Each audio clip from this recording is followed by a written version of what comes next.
Hey everybody, how you doing? This is about to be a really fun video. Here's the whole point of today's video. Rifle season or gun season for deer is coming up all over the place, including here. And I'm getting a handful of rigs dialed in, put them away safely so they're ready to grab and go for when we go chasing deer.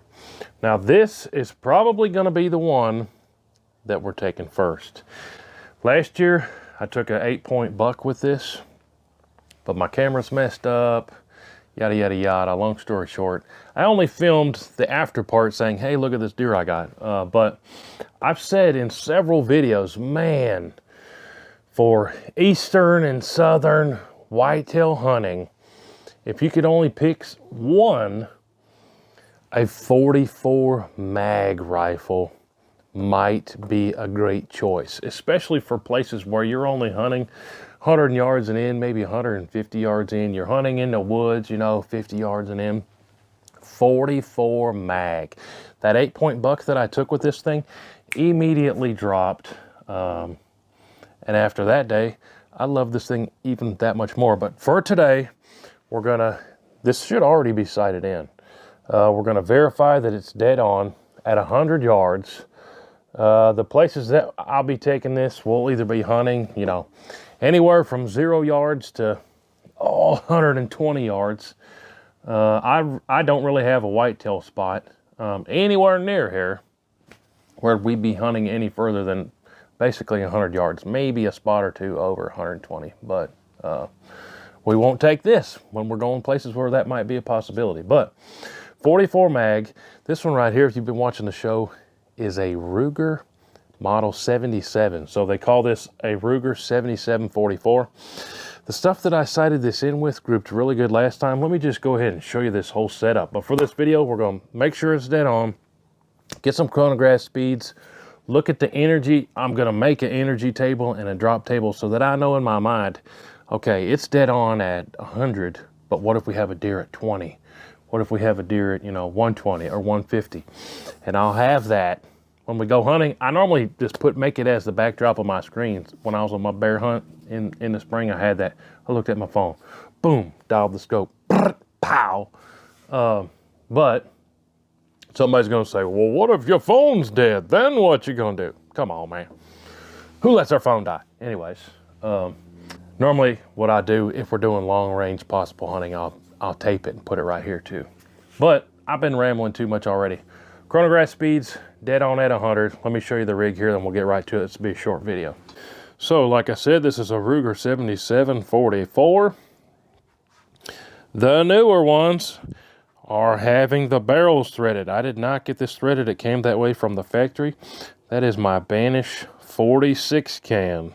46 is bigger than 44, so it'll fit. This is the stainless model with the black synthetic stock. On top I have a Mueller. This is called a APV, I think. Yep, says it right there, Mueller APV. This is a 2 to what? I think 7. 2 to 7. That's all you need for 44 mag. Quick look at the ammo. This is Remington's core-lokt handgun. Hollow point, lead tip, jacketed hollow point. It says 1220 feet per second on the box. I bet you we're going to get quite a bit more out of this rifle barrel, but that's part of what I got to figure out today on the chronograph too. Let me verify that this is on at 100 yards. We're going to get the chronograph speeds. Then I'm going to do a drop table, probably every 20 yards, just to see what it is. Then we'll have all the data, me and you, of 44 mag energy with this core-lokt handgun. And then keep your fingers crossed here in the next couple months. Hopefully we'll have a deer hunt video with this thing. Should be pretty awesome. But let me go get the targets downrange. Be right back. I got my target ready down there, chronograph set up. One thing to keep in mind, if you ever come across one of these 77s, man, these screws right here, they don't stay torqued. I know without a doubt that I torqued those last time I had it out. This one took a full turn. It's just sitting there loose with my fingers, both of them.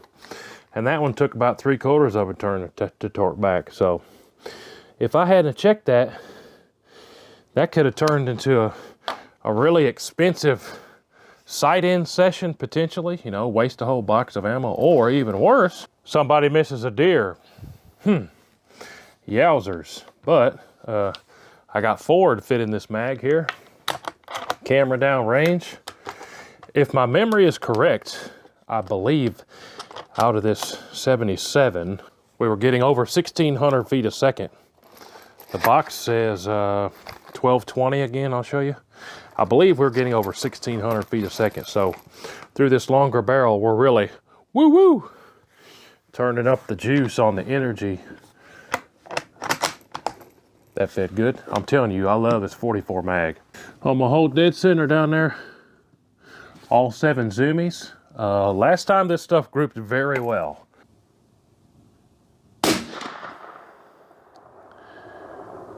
And hey, 1679 on the chronograph.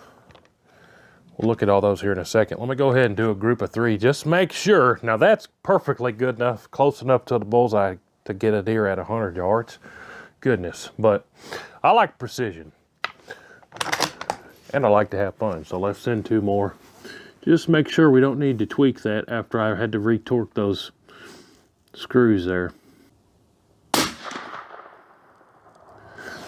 That one did hit bullseye, so I don't think I'm going to touch it, but I'm going to go ahead and send another one. That one got over 1,700 feet a second. Wow.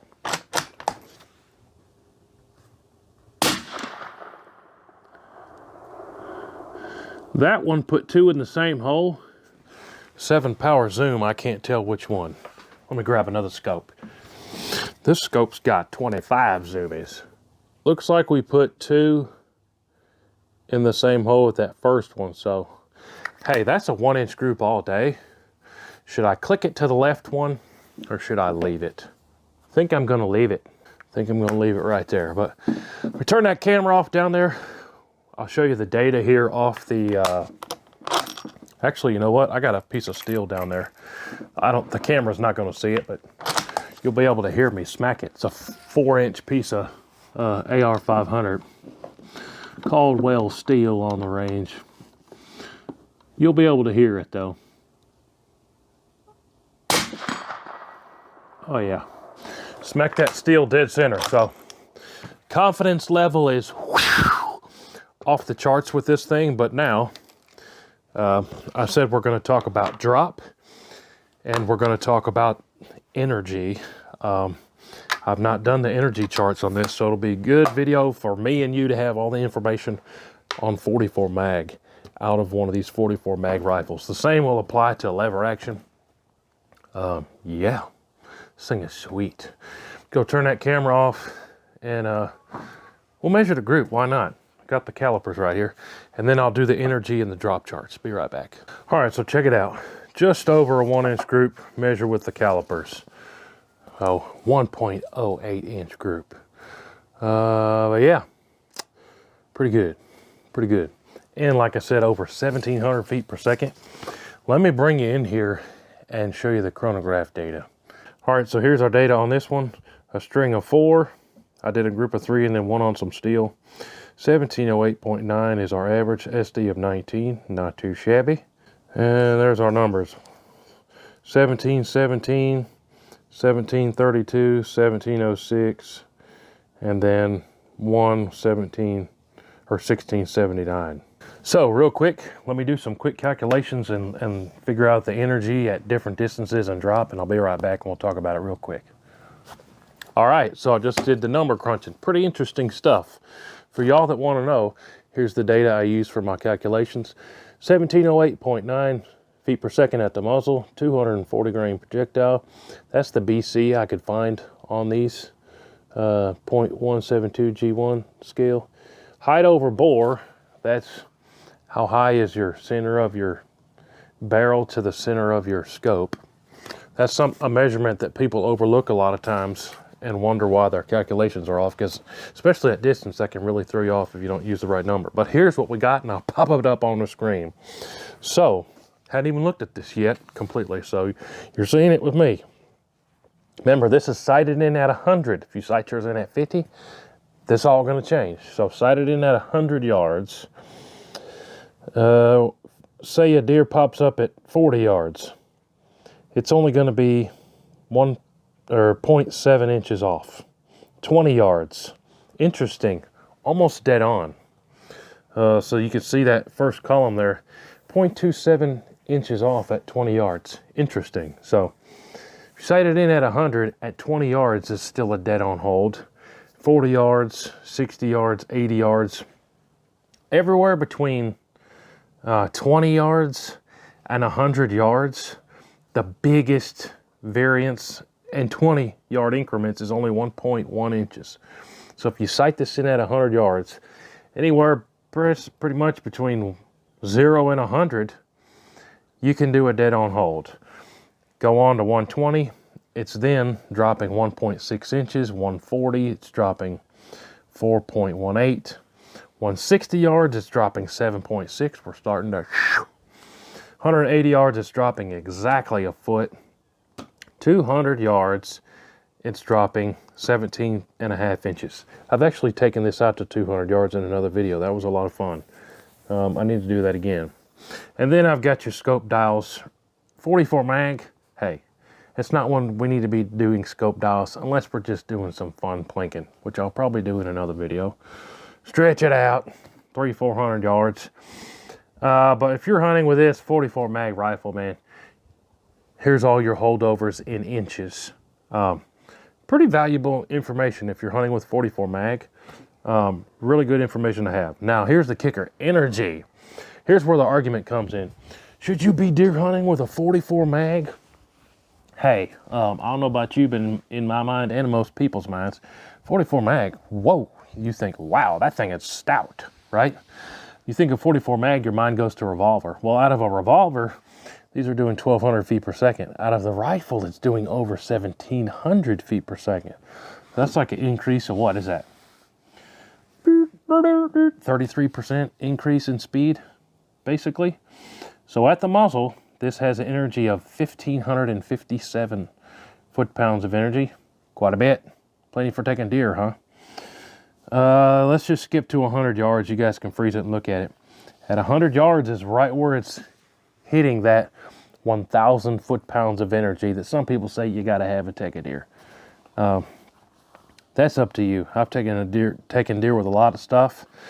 Shot placement is much more crucial to me than that number. Now, that being said, we're not taking shots at deer with BB guns just because we have perfect shot placement. You still got to have enough energy, right? Use your common sense there. But out to 200 yards, this has 648 foot-pounds of energy. And you can see the velocity column there on the right too. So, yeah. Kind of what I said at the beginning before I even knew all this data. I mean, 100 yards and in, absolutely. 150 yards and in, if you practice and you can hit exactly where you're aiming, I don't have a problem with it. This thing is one of my hands down favorites. I love it.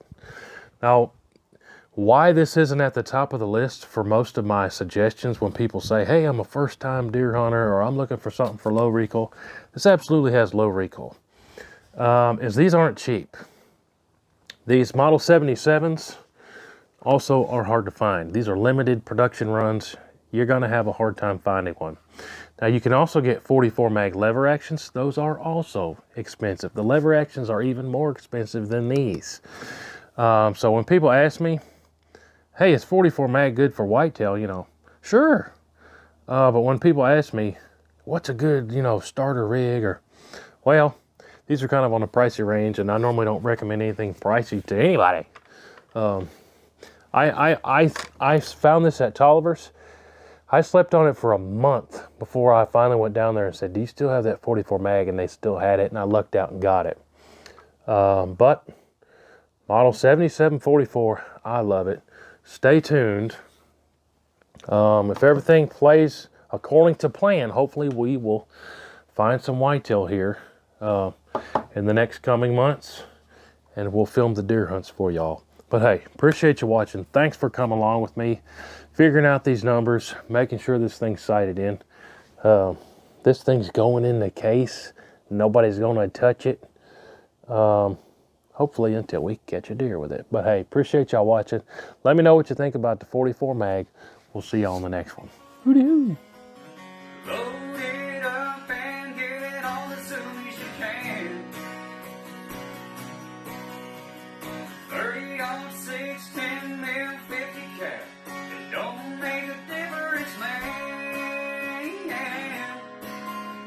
We like